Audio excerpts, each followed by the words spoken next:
Hi, everyone. My name is Martin Carla, and I'll be talking about my project, which is on the removal of pharmaceuticals using biochar, local solutions to improving the quality of wastewater effluent. Uh, So before we get started, a little bit of background information. Because pharmaceuticals are so heavily consumed by society, you can also find them abundantly in the environment. And this is because when we use these pharmaceuticals, our bodies only absorb about 30% and the remaining 70% ends up in the wastewater. However, the technology in place to clean this wastewater is not equipped to remove pharmaceuticals. And given that water is such a scarce resource, people have started using treated wastewater from the wastewater treatment plants for irrigation during farming. And due to this water reuse, you have the widespread presence of these pharmaceuticals into the environment where they can transform and become more harmful products. You can think of this transformation as a superhero becoming a supervillain. And to make matters worse, these pharmaceuticals can accumulate in the edible parts of our plant, and this becomes a problem, especially for those food products that we consume raw. And also, the interactions between pharmaceuticals and other contaminants in the environment can lead to an increase in net synergy, making it even more difficult for conventional treatment processes to remove these contaminants.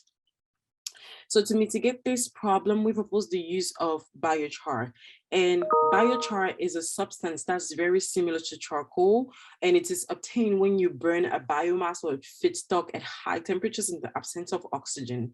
And the overall process is known as pyrolysis. So typically, biochar is produced from what is considered waste. So you can think of orange peels, eggshells, banana peels, tomato peels, really anything that is waste can be transformed into biochar. So one of the benefits of actually using the waste material for the production of biochar is that you're actually reducing the amount of waste that would have otherwise ended up in landfills. Biochar has also several different applications, but in my case, I'm only using it in an attempt to remove contaminants from water. So with that being said, we have several research objectives. The first one is we want to produce biochar from agricultural waste and determine the physical and chemical characteristics of this biochar, because this can help us explain the mechanisms that will lead to biochar removing contaminants from solutions. Secondly, we want to assess biochar's ability to remove pharmaceuticals. These are the class of emerging contaminants we're focusing on in this study, and we're going to do this using fixed bed column experiments. Lastly, we want to determine the interactions between the pharmaceuticals and biochar and investigate the mechanisms that are responsible for removal. So as I mentioned, we are producing our biochar mainly from agricultural waste. And the first one is cotton gin waste, which is what is left behind once the cotton has been harvested. So in the US, you have about 2.7 million metric tons of cotton gin waste generated annually. And how they dispose of this waste is either through incineration or landfilling. So if they're already burning the waste, why not burn it to produce a value-added product such as biochar? The second biochar in this study is produced from walnut shells. So the US is actually the principal walnut growing country in the world. And given that more than 55% of the walnut actually consists of the shell, you can imagine that once you consume those walnuts, you have an enormous quantity of waste or shells that are discarded. So then we decided, why don't we turn trash into treasure? So to produce our biochar, the process is fairly simple. For the cotton gin waste, it was placed in a pyrolysis oven that was heated at 700 degrees Celsius for 2 hours to get the CG700 biochar. And for the walnut shell, it was heated at 800 degrees Celsius to get the walnut shell biochar. So in this study, we have two main materials, the cotton gin biochar and the walnut shell biochar. So now that we have our biochar, we decided to look at the characteristics of these biochars because they can help us explain the mechanisms responsible for pharmaceutical removal. The first thing we decided to look at the functional groups on the surfaces of our biochar. And we did this using an FTIR spectrum. So this is the spectrum here. We can see that both biochars are very functionalized. You have several functional groups on their surfaces, but there are a couple of differences between the two biochars. One, the cotton gene waste still has an OH group, which typically represents that some water was still present in the sample. This group is absent from the walnut shell biochar just because it was produced at a higher temperature, so you had more opportunity to dehydrate the sample. Secondly, the walnut shell has an additional oxygen-containing functional group that is absent from the cotton gene waste biochar. And because of this, the walnut shell will have a greater magnitude of negative charges on its surface compared to the cotton gene biochar. So we measured the surface charge of our biochars using zeta potential measurements. And we did this at several pH values just because we wanted to determine the pH point of zero charge, which is the pH at which the biochar is neutral. We weren't able to get it from this table, but extrapolating the data will show that the pH point of zero charge will be reached when the pH of the solution is less than 2. So the relevance of these measurements is to show that, one, our biochars were very functionalized. Two, both biochars will be negatively charged during the entire duration of our experiments. And lastly, the walnut shell will have a greater magnitude of negative charges on its surface. We also looked at the pH and specific surface areas of our biochar. So the biochars are very alkaline in nature, which is typical for biochar because as you are burning the material, you're first of all breaking all of the acidic groups that were present in the samples, and you're also producing ash, and ash is and typically has a high pH. So this is why our biochar, the pH of our biochars were so high. The specific surface area is usually deemed a very important parameter if you want to use biochar as a filter media, like I want to use it. And comparing our biochar surface areas to the surface areas of all the biochars in literature, ours are pretty low because the surface areas can be up to 800 meters square per grams. But our highest surface area was only about 67, and that was for the walnut shell. But we still decided to test our biochars just because removal can occur using the surface area, or it can occur through the formations of bonds using those functional groups that were present at the surface of the biochars.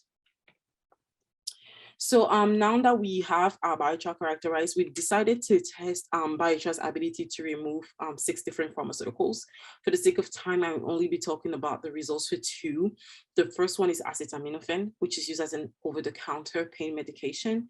And the second one is sulfapyridine, which is used as an antibiotic in veterinary medicine. So these are what our column experiments look like. So right now we're using very small columns because our goal right now is mainly to understand the chemistry that is going on within the columns. So in each column, we add about 8 grams of either the cotton gin or the walnut shell biochar, and then we add 8 grams of SAN. Then we will flow our solution that is contaminated with a pharmaceutical. We're starting with an initial concentration of about 5 milligrams per liter, and we're running the experiments for 24 hours, during which we're sampling at specific time intervals as stated here. So these are, I'm going to get into the results sections right now. Here I'm showing the removal for acetaminophen, which is our over-the-counter pain medication, using both biochars. So I will be discussing this in terms of percentage removal on the y-axis and time in minutes on the x-axis. So we can see that we're still able to sustain more than 68% removal after 24 hours. So basically what this means is that over that time period, we weren't able to saturate the biochar, meaning that the biochar is still able, if we continue the experiment, the biochar will still be able to remove more of the contaminant. And this is actually good because it shows that the biochar can be used for an extended period of time before it needs to be regenerated. So I'm going to explain the mechanisms that were responsible for acetaminophen removal. So acetaminophen has an acid dissociation constant, or pK, value of 9.86. So it means that at a pH of 7, half of it, some of it will be exist as, most of it will exist as a neutral molecule as seen in the yellow box here. But remember that I showed you that our biochar was very alkaline in nature. So when we introduce that contaminated solution to the column, the pH goes up. So the pH in this experiment was between 10 and 11.2. So that at that pH, we're above the pKa of acetaminophen. So when that pH is above the pKa, acetaminophen goes from a neutral molecule to a negatively charged molecule. So we have an acetaminophen that is negative and our biochar that is negative from the zeta potential measurements, but you still have adsorption that's going on. And this is because acetaminophen participate in two types of bonds.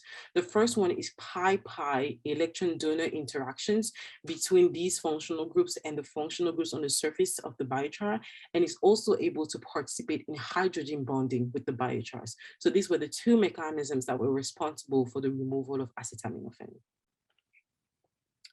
So here we have the removal for sulfurpyridine using our two biochars. So we can see that there's a clear difference between the removal of sulfurpyridine by both biochars, where the walnut shell clearly performs better than the cotton gin waste.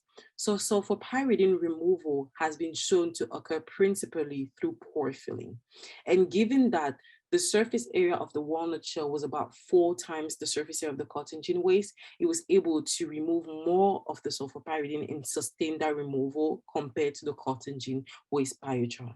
Another mechanism responsible for the removal of sulfurpyridine is known as charge-assisted hydrogen bonds. It's still hydrogen bonds, but it occurs in a different manner in which because sulfurpyridine has a pKa of 2.3 to 8.43, and the pH of the solution was above that pKa, sulfurpyridine is present as a negative molecule. So that negative molecule will first interact with water, gain a hydrogen atom from the water and become neutral. And that neutral molecule now is able to interact with the biochar, and this is what led to removal. 3 minutes left. So with that, we're able to conclude that the pKa values of the pharmaceuticals and the pH of the solution play an important role in the removal efficiency. The mechanisms responsible for pharmaceutical removal involve pore filling, hydrogen bonding, and pi-pi electron donor interactions. We weren't able to saturate the biochar during this experiment, showing that it would take a longer time for the biochar to be exhausted before it needs to be regenerated. And we hope that we can provide a proof of concept for the use of biochar to remove a variety of contaminants from wastewater. So moving forward, what we plan to do is add natural organic matter and see how this will alter biochar's ability to remove both the natural organic matter and the pharmaceuticals from water. We want to test a series of columns, so just kind of like mimic an industrial system so that we can improve the removal efficiency. And we want to modify the biochar using an acid and base so that we can improve its removal efficiency. So thank you. Do you have any questions? Yep, we have time for 1 or 2 questions.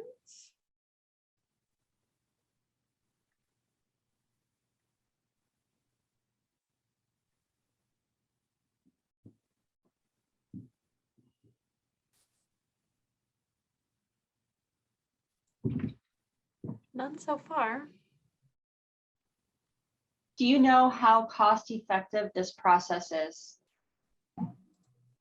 So we haven't done a cost benefit analysis, but in literature, so our main goal is because usually to remove these contaminants, they use either powdered or granular activated carbon. And so producing biochar is more cost effective than producing activated carbon. And there's also an added benefit to producing biochar is the fact that most material for the production of biochar is actually waste that would have otherwise ended up in the landfill. Okay, 1 more. Are there any processes you can do to the biochar to improve surface area? Yeah, absolutely. So I didn't show this, but we actually saw that by acid or by doing an acid or alkaline wash, we're able to increase the surface area by 6 times. So there's certain things like that that you can do to increase the surface area. You can also decrease the particle size so that you can increase the surface area. So there are a couple of things you can do.